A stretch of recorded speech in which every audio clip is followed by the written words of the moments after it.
Welcome back to another episode of Derech Eretz. So sit back and relax with me, Romy Stach. The relationship between health and socialization includes a range of factors that influence the overall well-being of a person. Rabbi Liebenberg helps us to understand today's theme of health and well-being. In his final address to the Israelites, Moses reminds the nation how they came out of the land of Egypt and came to Mount Sinai, and that they should never forget what they have seen. And in that speech, he says the following line to them, "V'nishmartem me'od lenafshotechem." You ought to be very careful to look after your souls. Now, what does that mean? How does a person look after their soul? The soul is intangible. It's something that is beyond the physical world. How can we do it? And the sages of the Talmud explained as follows, that what he really meant is you have to look after your body, because your body is what's keeping your soul in this world. Your soul can hover everywhere and go everywhere, but when you're in this physical world, the vehicle that allows your soul to function is your body.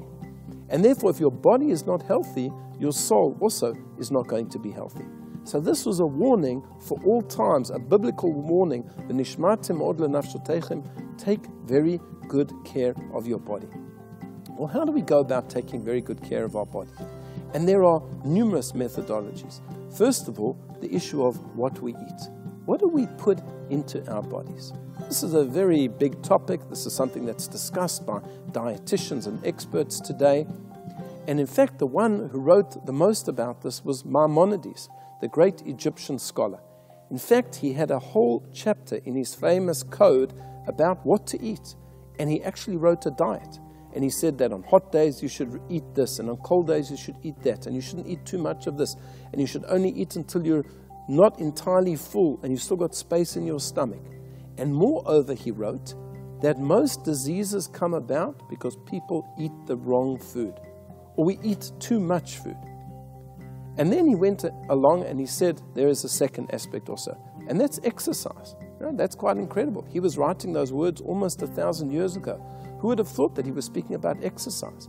But he says it's very positive for the body to exercise. Now, in days gone past, people lived very, very active lives. You know, in order to do the washing, you had to go down to the well and draw out the water, and then you had to scrub it by hand. And in order to make a meal, you had to chop the wood. And there were people who had basic lifestyles, and they had to carry things on their shoulders. People were fitter, people were healthier. Today, we sit behind computer screens. We watch our devices. We sit in our cars. We have a sedentary lifestyle. And therefore, it's so important that we do a little bit of exercise. And exercise is so good, not just for your body, but for your mind. It allows you to focus. It keeps you more awake.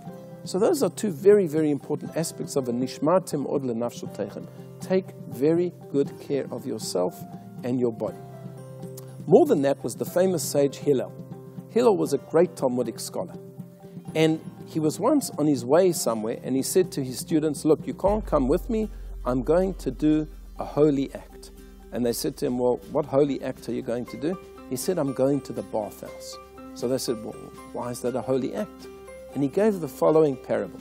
He said, you know, in the great temples and in the places where the kings live, they have statues.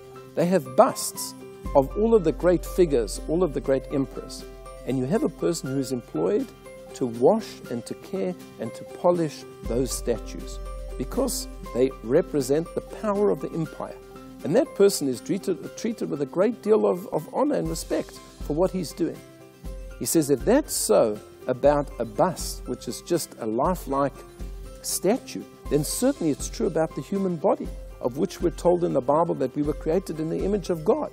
So if one should look after a statue, then certainly I should look after my body. And therefore he considered it to be an actual holy act to go to the bathhouse. Well, in those days it was difficult. People didn't have indoor plumbing like we do. But we have that today. We have sanitation.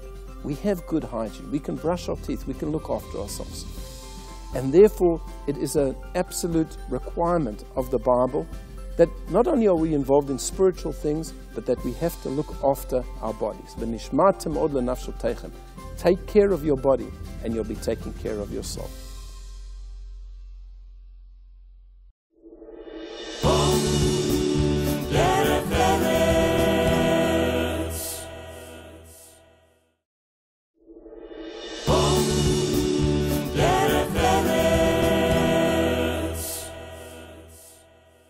Understanding the benefit of health and well-being, Glenn Joselowitz opened the Kids Gym. Their aim is to provide turnkey, holistic services in support of the overall wellness and development of every child, whether they have special needs or special talents. The Kids Gym was born through inspiration of my daughter. Emily was born with some neuromuscular conditions, and I used to sneak her into my gym, into the studios and work with her, and I saw just such an amazing transformation, not only physically, and more importantly as a father, emotionally.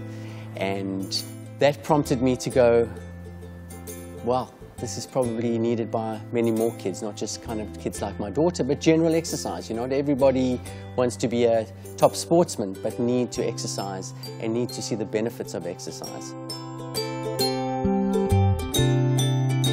With my need and my want to help children, you can't help but in a country like this to go, well, it's not only for the privileged. In fact, it's the disadvantaged and the kids that don't have the opportunity that is something that's very passionate to myself. So I started physical literature for children to be able to accommodate children that could not afford to come to the Kids Gym and get this type of expertise or this type of physical education. Our learners struggle to control and they struggle with lots of different disabilities. And so coming to this gym has been an amazing opportunity for our learners to find themselves and to explore their own bodies and what they can do and the abilities that they have that they thought they couldn't do, but they actually can cope with. The children from the Molenbeek School are a great example of what we're doing in physical literature for children. These are children that are from disadvantaged areas, tough upbringings, but also some physical and mental requirements. It is a perfect test and a perfect trial to go into a school that desperately needed a physical education program and tell them that we could take it over and develop it here. So there was a lot of trust and a lot of motivating to do that, but the headmaster, the vice headmaster and the teachers got it immediately, and I think the proof was in the pudding. Our learners have various disabilities. They come from a school for severely mentally handicapped learners, and within that, they've been so sheltered within their families because of fear of being left out. So now they get this opportunity to be a part of a bigger picture, something that they feel like this is us. We can do this. These little equipment is made just for us. So those sort of things has allowed them to be a little bit more like a child, because many times our learners are left behind. Our learners are told by the community, by family members even, you don't fit in, you're not good enough. And so at our school we have a very difficult job of trying to build their self-confidence. Once we can build their self-confidence, they start to learn, they start to believe in themselves, and then they start to get better at what they're doing. Once you expose the kids to their potential, there's a beautiful kind of obstacle that just gets dissipated over time, and the confidence comes through, the ability comes through, and these kids that perhaps didn't want to do sport before actually become quite good at what they're doing and feel achieved, and there's a sense of inclusion and a sense of achievement, a sense of team. So the Kids Gym has been developed to find that potential, not only physically but emotionally, because once you unlock that I can in these children, there's a tremendous amount that they can actually achieve. So our trainers are very special, and they've all got a physical education background. We had over 90 trainers apply for the positions, and we chose around 15 at the end of the day. So for me, the defining factors were their ability to work with children, their natural ability to work with children, their love for children. And I also wanted staff that were good role models for these kids. A lot of these kids don't have that in their lives and are so desperate for heroes. And the thing about a child, they will have a role model and a mentor, whether they're good or bad. So we wanted to make sure that they were exposed to people of the highest quality morals, and their need and want to help children flows through.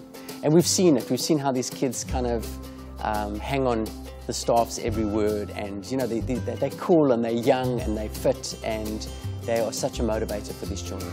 With the physical literacy children, as a trainer, it involves being very engaged with the kids. They are very demanding, but it demands a lot of patience to teach them more than the physical side. It's also about the individual and their experience as kids. With the group that we had this morning, the divisions that we have are based on their ability, firstly. So we first had them all just separated by random groups, and then we assessed their abilities.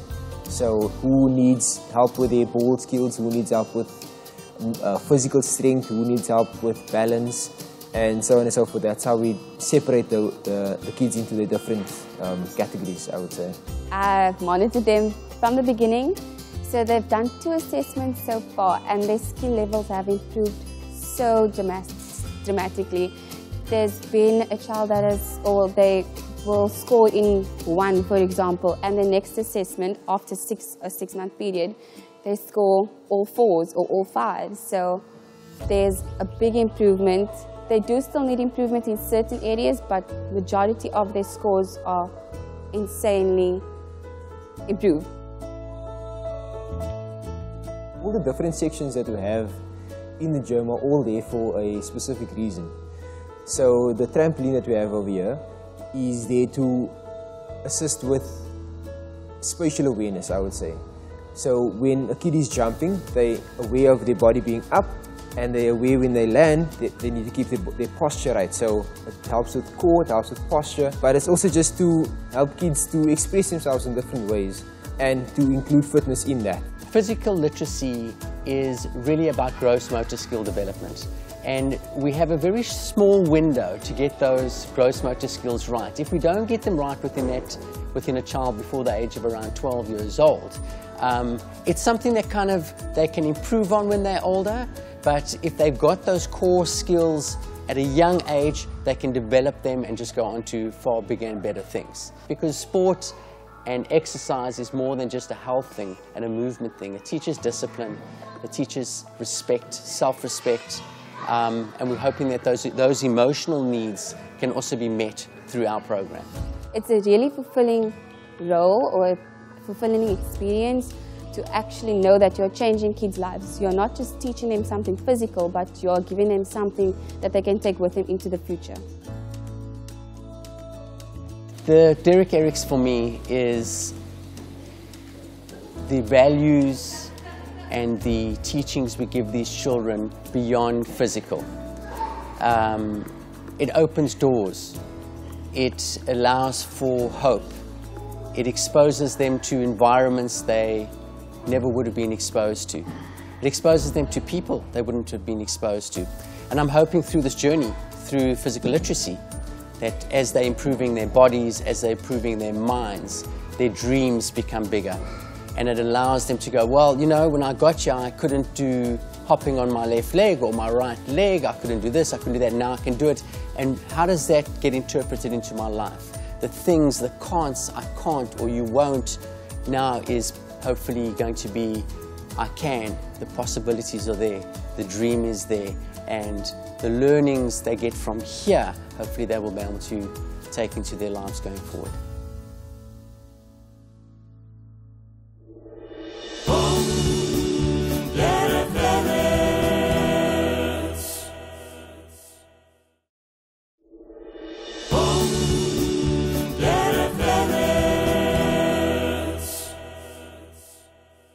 A group of concerned people recognized the need for a home and safe haven for intellectually vulnerable Jewish people. And so, from humble beginnings, Glendale opened its doors in November 1966. Improving the quality of life and dignity of persons living with disabilities has been foremost in the mind of those developing Glendale. The ethos of Glendale is caring for people who can't look after themselves. It's actually enabling people to feel secure from where they eat and sleep and have friends, to feel that they are part of a community within an infrastructure that shuns on them because of their impairments. Glendale has become quite a well-known facility in this part of the world because the standard of care that we give is, we believe, world-class. The objective being not only to provide security, but to actually optimize their lives. There's no question that this whole ethos of keeping people comfortable in their environment has helped them to live longer, be happier, and be contented people in their own way. Having Gillian at Glendale, we know that she's close by so that we can see her whenever we need to. She loves the people who are here. She's got a special boyfriend, Joey. In fact, when I come here and I have to go and see where's Gillian, she's never in a unit, she's never in a room. She's always sitting with Joey on the couch holding hands. It's so sweet. So Gillian absolutely loves Glendale. Over the years, the number of children has decreased substantially. In fact, as of now, we have an aging population and there are virtually no young children who fall into that demographic that originally fed Glendale. And we've had to change the focus of care from one that looks after children to one that looks after adults and, in fact, the elderly. So in 2015, we embarked on a major journey where we started renovating Glendale. We invited experts to help us to look at the regulations and what needs to be done in terms of the environment being a lot more disability friendly. And we also consulted the residents, who helped us to design their own rooms. And what else we needed, isn't it? Yeah, so we had a lot of people that we consulted before we embarked on the journey. It's physically more demanding, in fact, to look after older people. The carers have had to learn new techniques, and care in itself has become a much more technical aspect of life worldwide, where the medical side has changed. The understanding of mental disability has grown.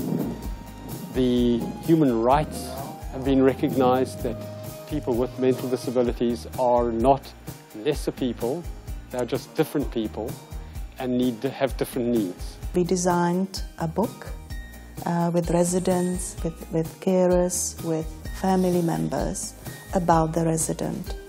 So the care book has information that is needed. It also has behaviors. So what triggers them, how we can help them, what we can do when they become anxious, how we can communicate with them. You know, not everybody is verbal.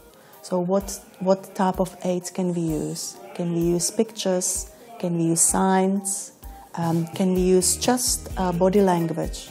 Very important. Then we had a look at the transport and what we call activities of daily living. What can they do for themselves and how we can help them. All institutions, whether they be hospitals or old age homes, etc., often rob us of our sense of choice. You know, we wait until we're woken up, we wait until our breakfast.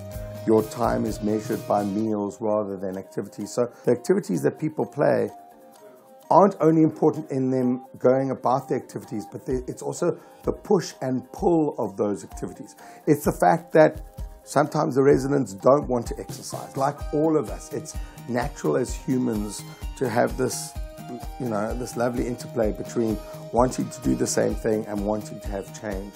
And one of the big roles of staff is maintaining that dynamic tension and kind of pushing people to kind of say, you know, why don't you try and exercise a bit more? Why don't you try something new? Yeah, it's okay that today you don't feel like going to work, you know.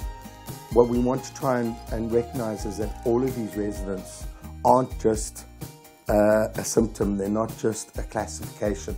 They're a rich tapestry of interactions, of desires, of quirky personalities. I mean, I like to say that I have a treasure box of residents, and all the residents they're amazingly unique, colorful, quirky, but that's what makes them interesting people. Glendale needs to reinvent itself. It needs to think out of the box. It needs to think about how can it bring community to Glendale.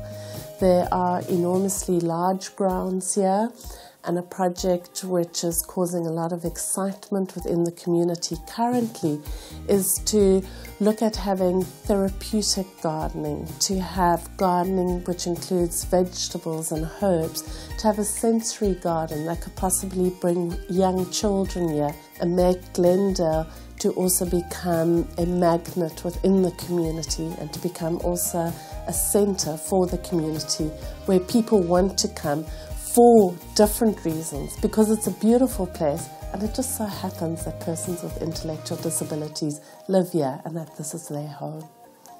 My hope is that as I and the committee get older, we bring in younger people who envelop and develop the ethos of Glendale to take it to the next step.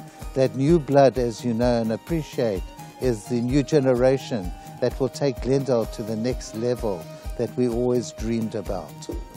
In terms of Derech Eretz, I think that Glendale provides a route, a derech, for both the residents who need care. They do need looking after. They need a special place where they feel safe and can grow and optimize their lives. It's also a derech for the world out there to interact with people they don't normally interact with people who have very few boundaries, but have a lot of emotion, a lot of love, and who can give each person they interact with an experience that allows a sense of growth. People often say afterwards how enriched they feel after a visit to Glendale. It is written in the Talmud, the highest form of wisdom is kindness. If you have missed any of our previous episodes, click on our YouTube channel at Derech Eretz Connect. From me, Romy Stach, and the Derech Eretz team, remember, happiness is only real when shared.